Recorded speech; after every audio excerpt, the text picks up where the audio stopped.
रात का समय था। चांद बादल के पीछे चुपचाप छिपा हुआ हवादार सन्नाटा पूरे मोहल्ले को थमा कर रख दिया था। इन्हें से तरबतर उसकी सांस घुटती हुई महसूस हो रही थी।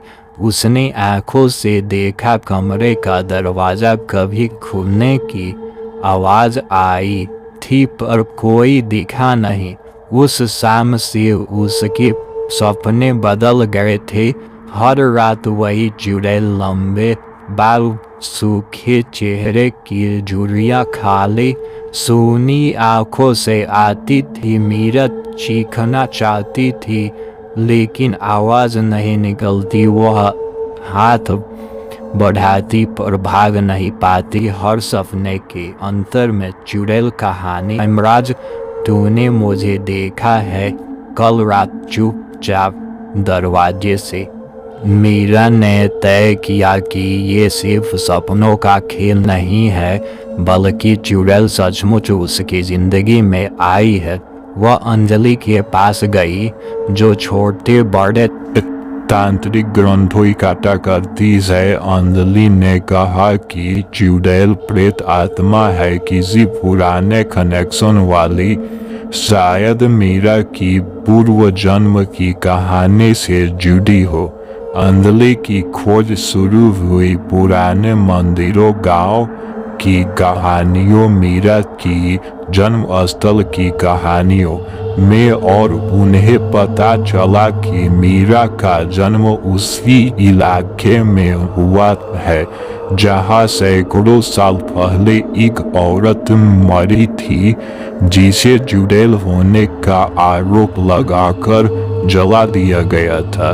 नाम था हेमराज देवी, और कहा जाता है कि हर कई पीढ़ियों बाद वह चुड़ैल की आत्मा उस वंश में लौटती है जिस वंश में हेमराज देवी का संबंध था।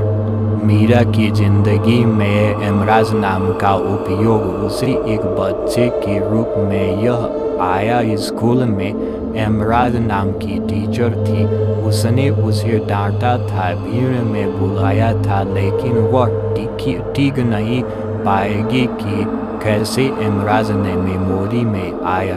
एक रात चुड़ैल सपने में मीरा को पूरी तरह खींचने की कोशिश करती है।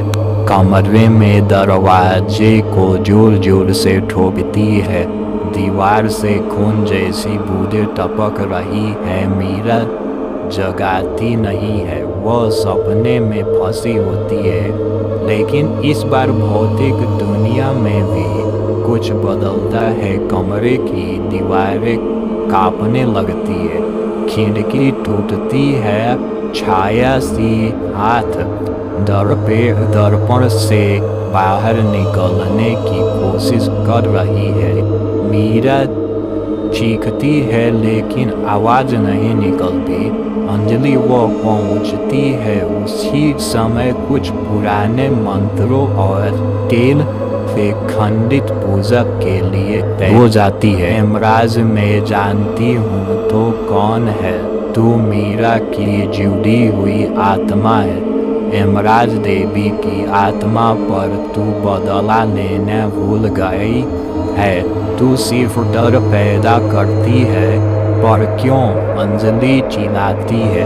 चुड़ैल रुकती है, उसी आंखों में कुछ बेचैनी झलकती नहीं। अंजलि ने एक पुराना फोटो फ्रेम निकाल दिया जिसमें एक तस्वीर थी, हेमराज देवी की औरत, एक कंठी जिसमें वह देवी चुड़ैल पहनती हुई थी। अंजलि ने उस कंठी को हाथ में लिया और कहा, यह तेरी पहचान है, हमारी पहचान है। मुझे शांति चाहिए, बदला नहीं। मीरा के स्वर में लड़खड़ाहट थी। मैं नहीं चाहती कि तू दुखी हो। अंत में अंजलि ने मंत्र पढ़े, एक तांत्रिक विधि जिसमें हेमराज देवी की आत्मा को अपने कर्मों से मुक्ति पाने का अवसर दिया गया। चुड़ैल का रोना कमरे में गूंज उठा पर वह अस्ती अस्ती धुंधला होती गई। उसकी आकृति हवा से पारदर्शी होती गई। फिर एक पारदर्शी की किरण वह बनी, हल्की सोने की, और सारी घबराहट उड़ गई। मीरा ने अपनी आंखें खोल, वह बिस्तर पर थी, पसीने से भीग गई थी। कमरे में अब सुकून था। खिड़की खुली थी, हवा अंदर आ रही थी। चांद वापस बादल के पीछे से मुस्कुरा रहा था। उस रात पहली बार उसने सपने नहीं देखे। अगले दिन अंजलि और मीरा मंदिर गई।